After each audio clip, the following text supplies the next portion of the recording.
Today's episode is sponsored by my friends at the National Ranching Heritage Center in Lubbock, Texas. The National Ranching Heritage Center on the campus of Texas Tech University tells the story of ranching in the American West through over 50 historic structures. One of those structures is the Cannon Ranch Windmill. The Cannon Ranch Windmill is one of the few operable railroad eclipse windmills remaining in the United States. These windmills were the largest commercially produced windmills in the United States and were used extensively along the railway routes through the arid Southwest. The Cannon Ranch Windmill operated for many years as the primary source for water at the Cannon Ranch headquarters. The first windmills came to West Texas in about 1881 with the coming of the railroads. Both the Southern Pacific and the Texas and Pacific Railroads made use of the windmill for water supply. These railroads used windmills made by the Eclipse Windmill Company, similar to the one located at the Cannon Ranch. In 1898, William Cannon, the owner of extensive ranching interests west of the Pecos River in Texas, was determined to replace the mule-driven pump at his ranch headquarters with a wind-driven pump. He probably chose the large railroad-style Eclipse windmill because of its ability to pump water from deep drilled wells. The model that he chose, a 22.5-foot diameter windmill, was the largest ever constructed by the Eclipse Company. You can see the Cannon Ranch Windmill in person at the National Ranching Heritage Center in Lubbock, Texas. You can check them out online at ranchingheritage.org. Come experience real ranches, real stories, real heritage at the National Ranching Heritage Center in Lubbock, Texas. I'd like to start today's show with a classic poem by Arthur Chapman. This piece is entitled Out Where the West Begins, and it's from Arthur Chapman's 1917 book of the same name. Out where the hand clasps a little stronger, out where the smile dwells a little longer, that's where the West begins. Out where the sun is a little brighter, where the snows that fall are a trifle wider, where the bonds of home are a wee bit tighter, that's where the West begins. Out where the skies are a trifle bluer, out where friendship's a little truer, that's where the West begins. Out where a fresher breeze is blowing, where there's laughter in every streamlet flowing, where there's more of reaping and less of sowing, that's where the West begins. Out where the world is in the making, where fewer hearts in despair are aching, that's where the West begins. Where there's more of singing and less of sighing, where there's more of giving and less of buying, and a man makes friends without half trying, that's where the West begins.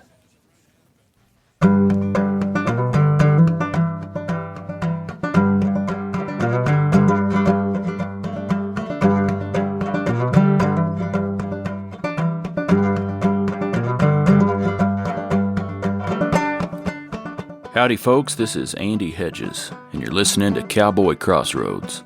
On each episode, I interview a different guest and ask them to share stories and discuss music, poetry, and culture from the working cowboy West and beyond. My guest today is fourth-generation rancher Jon Means. Jon Means' family has been ranching in the Davis Mountains of West Texas since 1884. Jon has served as president of the Texas and Southwestern Cattle Raisers Association, and in 2013, he was the recipient of the Golden Spur Award from the National Ranching Heritage Center. I sat down with Jon in the Burnett Reading Room at the National Ranching Heritage Center here in Lubbock, Texas, and recorded this interview. Here's Jon Means.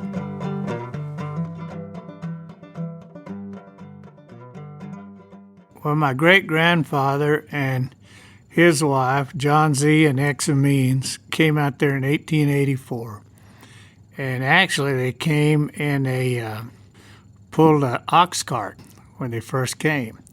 And they got about as far as Fort Stockton in that area along the Pecos River, and the Comanche Indians came up and told my great-grandfather, he said, we're going to either kill you or they had a small herd of cattle, I don't know, 6, 8, 10, 12, something like that, very small herd, or we're going to take your cattle. So he said, take the cows. He said that was the easiest decision he ever made. And actually they came on, got there, and they settled in the Davis Mountains and stayed there for a few years. And I think one reason they stayed there and settled there was ample water and ample game. And they were big hunters. And in fact, he and Mr. Finley killed the only grizzly bear ever recorded in the history of Texas. The only grizzly bear ever killed in Texas. I actually have that claw. But anyway, they came and they settled in the mountains. And then a few years later, they moved down just east of Valentine. And the reason they settled there, again, there was ample water. And they were able to buy some of that country by the name of, from a man by the name of Talley, Mr. Talley. And they got their start there and gradually expanded over the years. And actually, my great-grandfather, Jon Means, was not adverse to risk, you might say. And he ended up controlling a bunch of country. I mean, lots of country. And then what you had to do to control it was have the water. And there, like I said, there was ample water there, and they had country all the way north of Van Horn. I don't know how many thousands of sections, I guess, and lots of cows.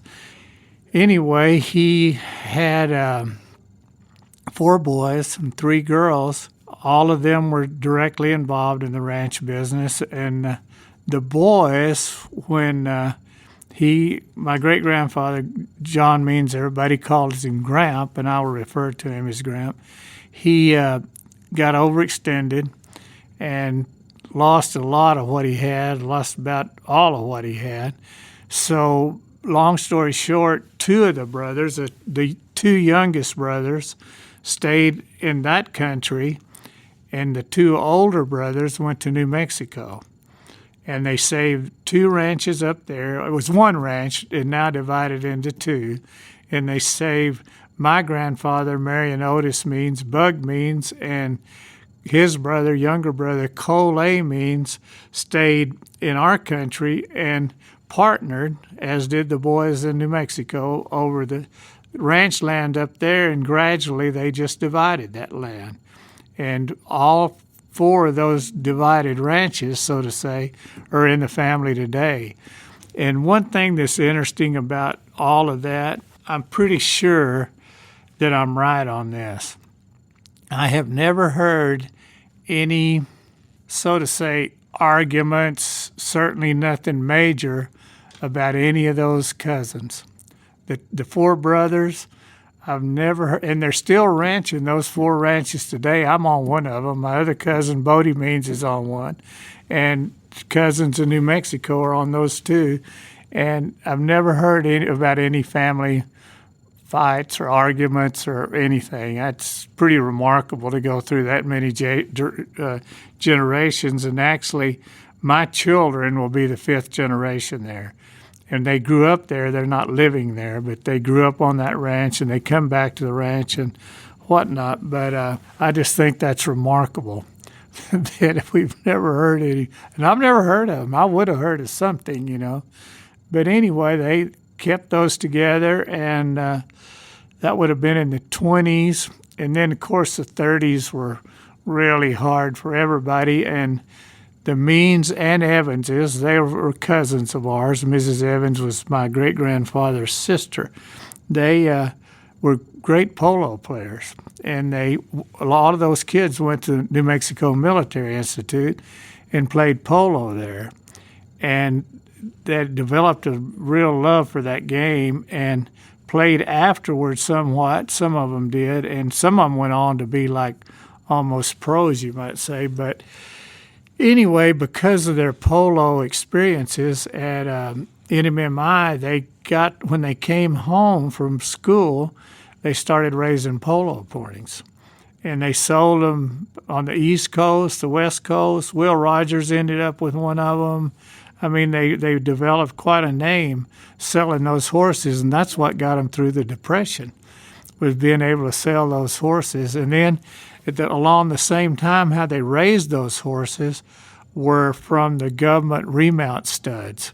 The government would loan them a stud, so to say, and they bred their mares, little Spanish mares, some of them, to those good thoroughbred horses. And we still have they had a inspector come by and check on the stud horse, the stallion, check to see if he's been treated properly and proper nutrition and housing.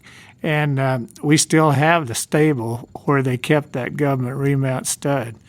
And one of them's name was Captain Courageous. I remember that name from many stories. But anyway, they made it through the 30s selling those polo horses, and have always had cattle. And, the water situation changed, and then those boys divided those ranches, then they fenced them, and etc. And my family ended up with the part of the ranch we call the Moon Ranch, and that's where Jackie and I live and have raised our children there. And my cousin Bodie has the Y6 Ranch, and he still continues to live there. And we neighbor and are great friends and enjoy hunting together. And my children, I have my oldest child is Mary Elizabeth. She's married to Seth Duplantis. They live in Dallas and have 5 children. And my son is married to Bradley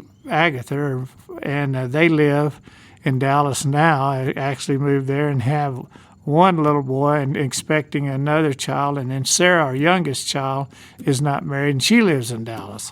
And Coley is with the Burnett family, 4 Sixes, and he works for them. And the girls have a boot business in Dallas, a high-end boot business. It's no surprise because they grew up around boots, all their life. But anyway, that's what we are doing now. And Jackie, my wife, and I live at the Moon Ranch, where I spent a lot of time there as a young person with my grandparents, and especially after my grandfather went away, passed away. I stayed with my grandmother a lot, and she was a very unique person, very savvy, very intelligent, hardworking, very observant, and she probably influenced my life as much as anyone.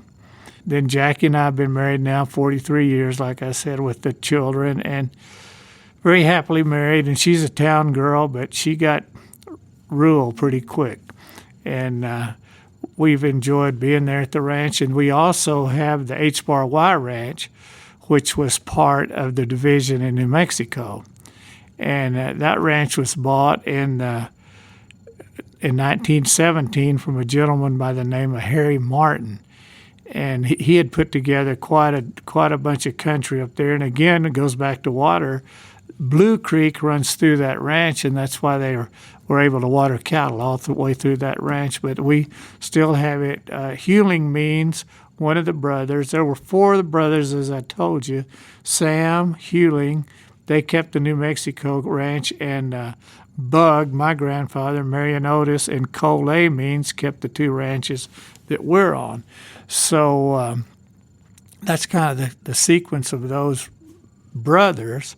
And then my father and Bodie's father, that generation ranched there, and now we are, and hopefully some of the kids will be there later on. But we've enjoyed it, and that's been my life. That's and I guess the cows are I don't know. It's just I just love cows, and but we have Angus cattle there, and we've been really fortunate through these droughts. We've been able to make it through, and I think that's just a total blessing that we were able to do so.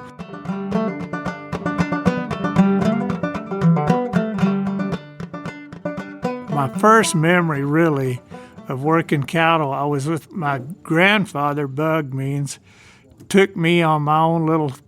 I had a little old Mexican mare named Moselle, and he took me up on this little hill and watched the drive come in with the cowboys and the men were working, and he took me up there, and I guess that was my first real recollection of, being horseback with my grandfather, looking at the cattle and him talking to me. And I look back now, that was a special moment. I didn't realize it at the time, but that moment might have been a moment that cemented me into the ranch. I don't know if it did or not, but I definitely remember that.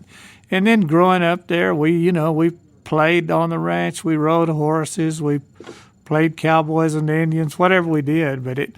And we rode a lot. Then people rode a lot more than they do now. And I'd go with them and probably get tired and cry and lay under a bush or something. But I went with them a lot, and maybe not so much horseback too, but in pickups. I was involved, as much as a child can be looking back. And I cherish those moments, and I guess I didn't know that was laying the foundation.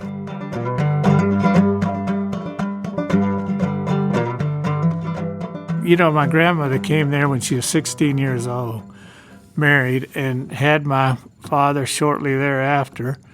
And she was a real ranch girl from Midland, so she knew the deal, And I can't really point out any specific moment or anything, but I think they drilled in us, all of us kids, that, to work hard, to be honest, to respect the cowboys, no matter, the color of their skin or the place in, so to say, society they held or whatever, just, and to work hard, and pay attention. I guess I got that from my grandmother, And it's been a labor of love. I think, especially maybe the ranch, where we do and how we do, because of arid conditions, it seemed constant. It's not the most environmentally friendly, you might say, whatever weather-friendly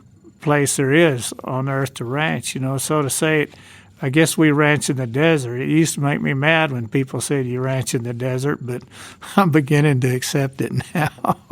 But I can't, point to a very specific event or time. My father died when I was young, and I think that's why I spent so much time with my grandmother. And I don't know. I guess it's just been bred in me. And like I said, I love the cows. I'm not horse crazy like some of my family was. I love horses, but they just were crazy for horses, in a good way. But I love a good gelding, but I don't care anything about raising a bunch of horses, anything like that. My father did, my grandfather did. They had a big band of brood mares and had those remount horses before that. And my father sold some polo horses. I remember Mr. Oxley from Tulsa used to come down there in an airplane and land on the Big Twin and land there on the ranch road. But I remember that. But I don't know. I think, they were spiritual people. And I think Blois Cowboy Camp Meeting is, of course, it's still going on, but I think that's been an influence on our lives. My great-grandmother actually was the one that had the idea to start that. Blois Cowboy Camp Meeting, it's an event held in the Davis Mountains every summer in August, and it's a church camp. It's really hard to explain unless you've been there, but the long and the short of it is there's a big tabernacle there, and we have 4 church services a day, and 4 denominations are represented there, the Presbyterians, the Baptists, the Methodists, and each one of them has their own. There are like 5 camps there, I believe, and we still serve with Mexican cooks and cooking Dutch ovens, old school. But we feed 500-600 people at a meal. So my cousin Bodie and I ran that cook shed for years, our particular one, and they've had some real I mean, big ministers used to come and still do. Very good preaching, and families reunite, and kids can play, and it's just a very special place that it's hard to describe unless you've been there. That and I think our way of life encourages that. You know, you have to depend on the Lord. You can't get by without that. And I'm not a worrier. I wouldn't say I am a worrier, but I wonder about. It seems like it's drier than it used to be. I know there at home on those 2 ranches, that was well over 200 sections, and I think they had about 6 permanent waters. And there's still a bunch of water holes around there where cattle used to water. You couldn't do that today. You know, there's one place where they pumped water continuously, day and night. They had a house, tin house shack, built over the pump jack, and they kept a man there constantly just running that pump jack day and night, day and night, day and night to water cattle. And, you know, there were probably 1,000, 2,000 cows watered there. And there's no way you could do that now. And I think the men were tougher, horses were tougher, and for sure the cows were tougher. And they were kind of a longhorn, little Hereford cross, maybe kind of Corriente type cow, and they didn't have to be pampered and have the water and the feed that these cows have nowadays. And you can see where they abuse the land, but they didn't know better and they had to. You know, what are you going to say? You know, they were just trying to live. So I don't have any, you know, I like to think I ought to have done the same thing. You know, we'd all look back and say, well, I'd have done this differently, or I wish they would have done this differently, but I don't see it that way.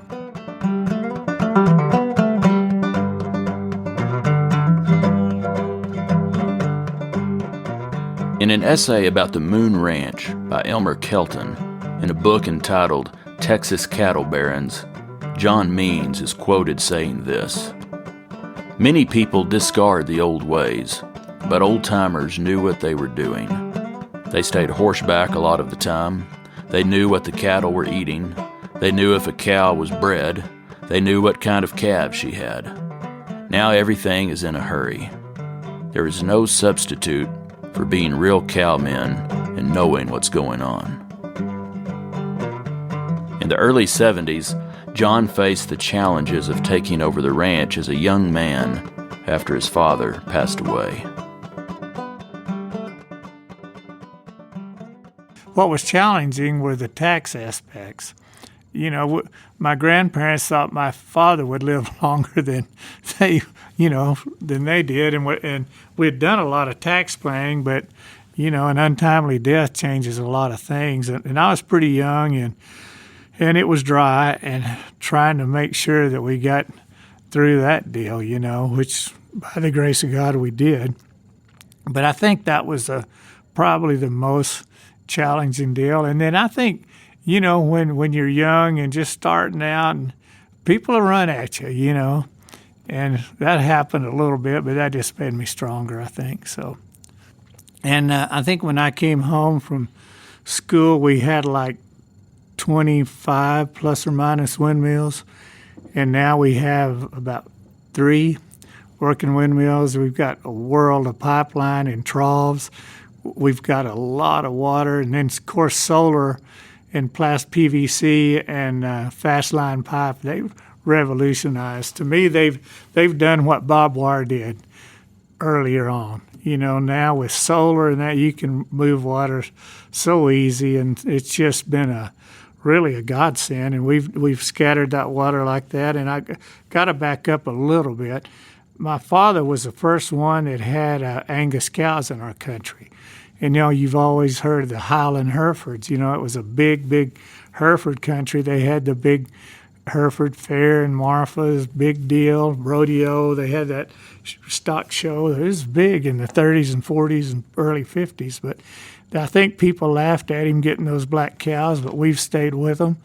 And they've been good for us. And going back, I think, you know, the distribution of water has helped so much, and that way we can control where the cattle are grazing a little bit. We don't have any savory sales or anything like that, but we always try to rest some country and keep some fresh. And I think that's helped us get through these droughts, that we had a little bit of reserve. We didn't take it all.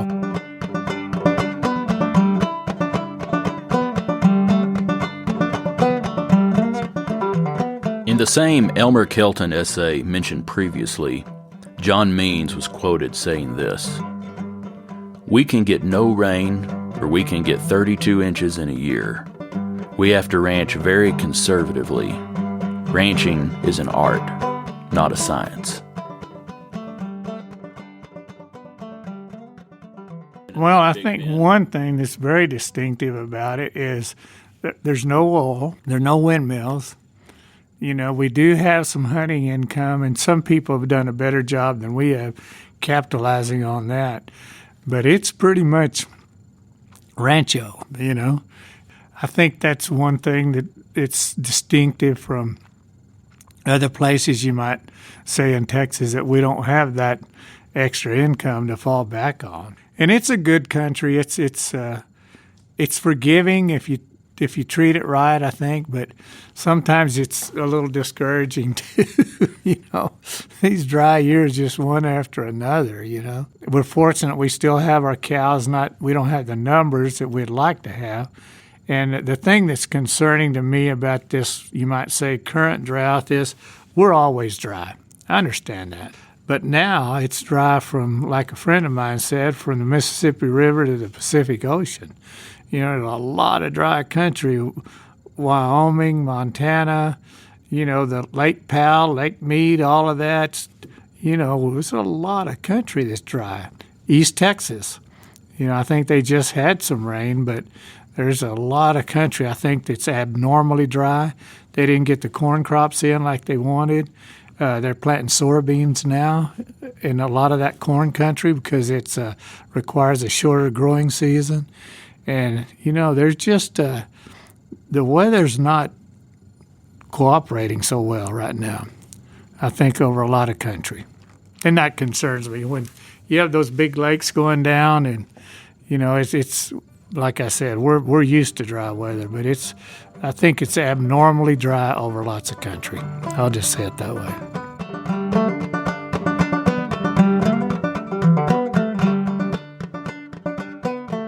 To me, steward's a huge word. I think you need to be a steward of the land. You need to be the steward of your family. You need to be a steward of the cattle. I think, to me, if you boil it all down, it's just being a steward. In whatever capacity in life you're dealt those cards, you need to be a good steward of them. I guess that's what I really try to do. Take care of your help, your horses, your cows, your family, your land, your grass, your water. It all is one package, that requires care and requires stewardship. I think you don't go by a day that you don't hear about environmental issues and how that farmers are poor stewards and cattlemen are poor stewards and dairies and feed yards are emitting too much carbon and all of this stuff, poison. It's terrible. And I don't think that the American people, I know they don't, most of them don't know where their food comes from. And the long and the short of it is that farmers and ranchers, all we're doing is feeding America, period. And the world, and we're doing a real good job of it. If I can just say so myself, the farmers are more efficient, with their crops per acre than they've ever been. I think the ranch people with EPDs and whatnot, with the tools that we have today, we've done a tremendous job with genetics. And same thing with genetics on seeds and in the farming world. I think that, I just hope we don't wake up someday and people have forgotten where their food comes from. And that gives me some worry. It really does. You hear all of this, how bad we are for the land and how bad the cattle are for the land. It's just a cycle. I mean, the hoof action and the grass and eating the grass and saving some grass and grass going to seeds and it rains. And, we try to do conservation work where when it does rain, we don't lose all that water. It doesn't run off in a creek. So, I think that there's just so much more to farming and ranching than meets the eye. And I think as ranch people, have done a real poor job of promoting, you might say, ourselves and what we do. By nature, we're humble, we're quiet, we're hardworking, we stay to ourselves to a degree, and we don't toot our own horns, and beat our own chests. But we don't have anything to be ashamed of. We do a lot of good things, take care of a lot of people, feed the world, take care of the land. We're making it better than it was. Our country's better than it was when I got it, and I hope that our children make it better when they get it. It's been if it isn't, it's not sustainable. And you hear all about this sustainability and all this. It just kills me. We're sustainable. Trust me. We're going to be there when the last card falls, and not everybody can say that. In other industries. And now they're after the miners, or after the people producing energy, and I don't understand it, And maybe I'm getting old and cynical, but we do live in a great country, and we enjoy freedom, so much freedom that other people. I think you look around the world today, and you see what other people are going through. It makes you better get on your knees, Thank God for what we have. You mentioned taking care of the help on the ranch. Have you always had some cowboys on the payroll, Yes. and are there any of those folks that stand out from your history there? Oh, yeah. I'm glad you mentioned that. Yes, we have. We had one man, Miguel. Well, actually two, Miguel and Jesus Barraza. They were brothers. They worked for my great-granddad when they were like 12 years old. And they worked for my grandfather and my grandmother. And they worked for my dad. And they worked a little bit for me. But Miguel Barraza, he took me under his wing, and he taught me how to work, too. He showed it wasn't anything that Juanito this. I mean, we just rolled, And he was a great man and taught me a lot. But yes, today we have a man that's 62. He was raised on that ranch, still there. We've just had some generational help. His brother was raised there, and he doesn't live with us now, but he helps us when we work all the time. And almost all of our help has been long-term. And we've got 3 brothers now that have been there 11 years, I think. We had another man that was there 40 years that just retired, and his wife's still helping us. So yes, we have, and all of our help, thank goodness, have been long-term, loyal, honest, wonderful employees, those kind of people. And we have day people, too, that are really good people, but I never had to worry when I leave what's going to happen, or, they're there. They're solid, rock solid.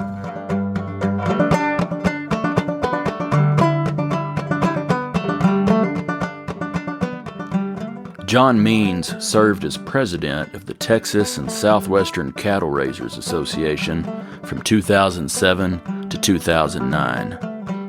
I asked Jon to reflect on the importance of that work.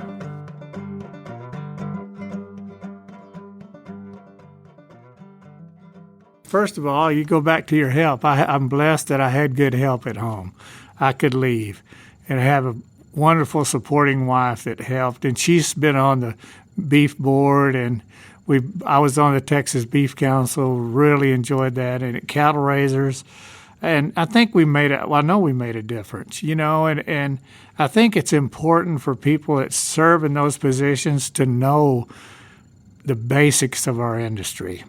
You know what I'm saying? And I know the Hurricane Ike came when I was there, and we went down to South Texas with Dave Scott, who was the president after I was, and I'll never forget that. We were down there, and there was an elderly gentleman, and he had on a white T-shirt, and you could tell he'd been in the sun all of his life, and his arms, he was so brown that the scars were white on his arms. And he started crying. He was standing there, and big old tears came down his face. And he said today, Dave Scott and I were standing there, and he kind of reached out and kind of grabbed me, and he said, "You boys made a difference." And we went down there and helped him get those cattle. Several of our people were horseback. We had our rangers. We set up a station at the park in White Park near Anahuac. And, things like that people don't understand. Besides that part, the social part, that's our friends. We're so remote where we live, and it's family to us. The cattle raisers are our family, and they're a wonderful organization, and Jason Skaggs is doing a great job there now. And it's just a unique, I don't want to call it a fraternity, but it's a unique band of people that are there and that have been, not only the leadership, but the membership. They're a tremendous bunch of people. They're all ranch people. They know. And I really enjoyed the Beef Council my years there. And like I said, Jackie's been on the beef board. And I served as a regional vice president of NCBA. We enjoyed that. And I think it's just been a time to give back to our industry and to the people in the industry. But I've got a good story. If maybe it doesn't fit too good, but we were down there in the hurricane, and this news guy, we were driving these cows. I wasn't, but I was there. They were driving these cows down I can't remember. I think it's Highway 62. They were driving these cows through there, and this cowboy was kind of riding on the flank over there, and this news guy drove through these cattle. He was honking and going through there. So this cowboy lopes up there, runs up there, and reaches in this car and pulls him out and whacks him right there.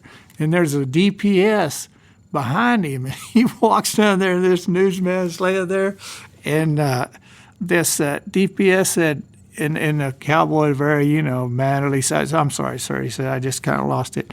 That a DPS man said, "I didn't see a darn thing, sir." And that's kind of how it was, that summed up that deal for me. And it was just everybody pitched in and got those people through those natural disasters. And it was, of course, a hurricane was something I didn't know much about. But I think those kind of things, and just our friendships, and the tax situation, eminent domain, our exports. I think a lot of people don't understand our export markets and what they mean to us. It just broadened my horizons, being around smart people and interested people and people doing the same thing I'm doing, it maybe just a little differently. And it was a very good learning experience as well.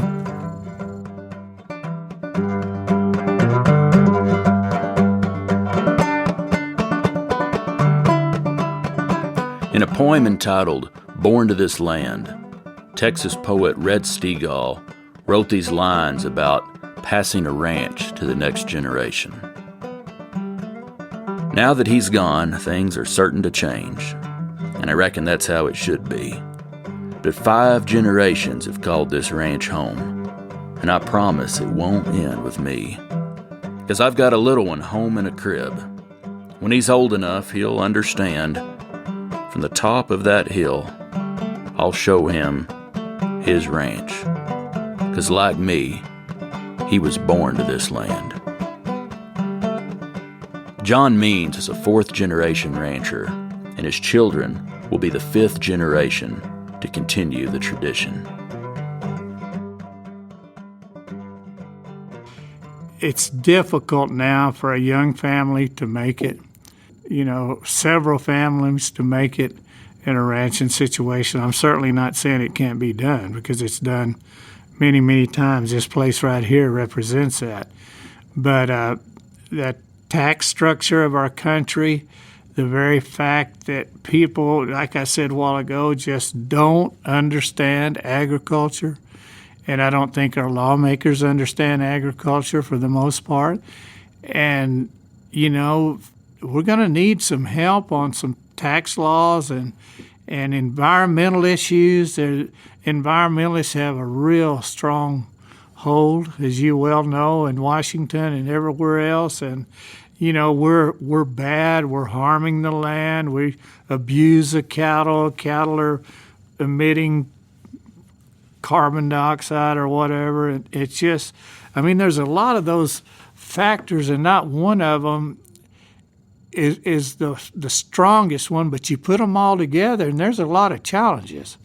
You know, there really are. And I think for our young people, I do know that they're smarter than we were.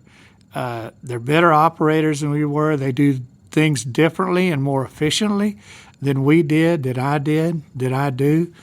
They can make it, and there'll be a way to make it. And the lifestyle and the joys and the heartaches, they're not going to change. You know, you just come in from a real good day, and there's just something that just makes you feel good. And I doubt that everybody in America comes home from work and says, boy, today was a good day. Or get up in the morning and say, I just can't wait to go. You know, I'm ready. Fortunately, I have my health, and I'm able to go, but I enjoy it, you know.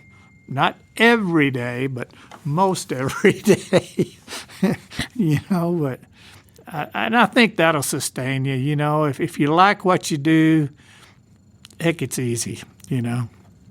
Not that they're not struggles, but I had a really good friend and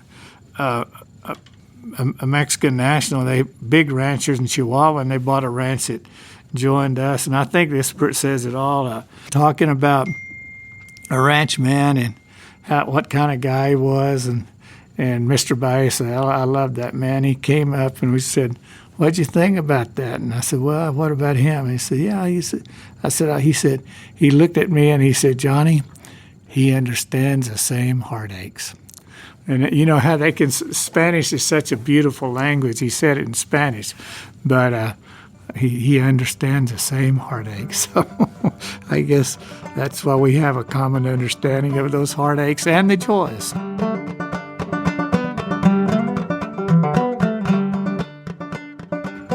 I didn't mention the wire, but I know that the windmills were huge. You know, I think wire, windmills, and solar, probably the three things that changed the ranching, and genetics, changed the ranching business, you know, to the best. But yeah, and I think back too, you know, my people, my great-grandfather came from San Saba to Valentine to El Paso.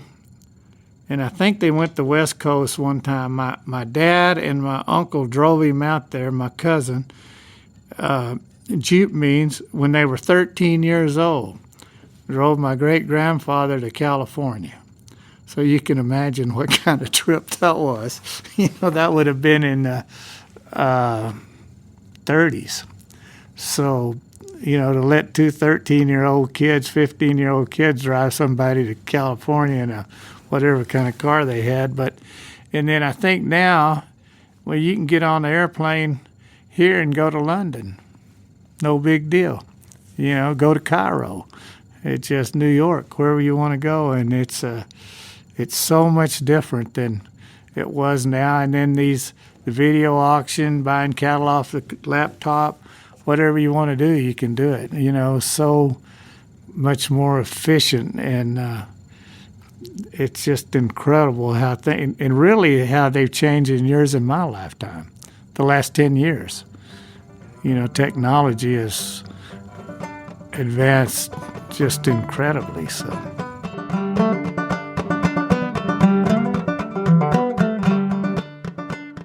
I'm very thankful for the life that I've been able to live so far. very thankful. And I've enjoyed it, I like projects. I still like to work. Love to work cattle. I wish I could do more of that, but unfortunately, you don't get to do that all the time in my situation. And I love to be with those good men, and all of our men are good cowboys and good men. And my cousin and I worked together since we teased each other. Said, we joined, those ranches join, and there's a place in the middle called 9 Mile. And we always say, when we were 6 years old, we'd meet down there at 9 Mile and go work cattle. Well, we didn't do it, but we always tell stories like that. But we've enjoyed it, been blessed. I think there's no better people than ranch people. Like I said, they understand the same heartaches, and good men and good horses for the most part, and nice cows to work, and a good place to do it. Heck, it doesn't get any better. We have leased a lot of country around. I learned a lot doing that, but I'm about to get weaned from that, I think. So, and I want to take good care of the ranches we have and pass them down, like they say, better than when I got them.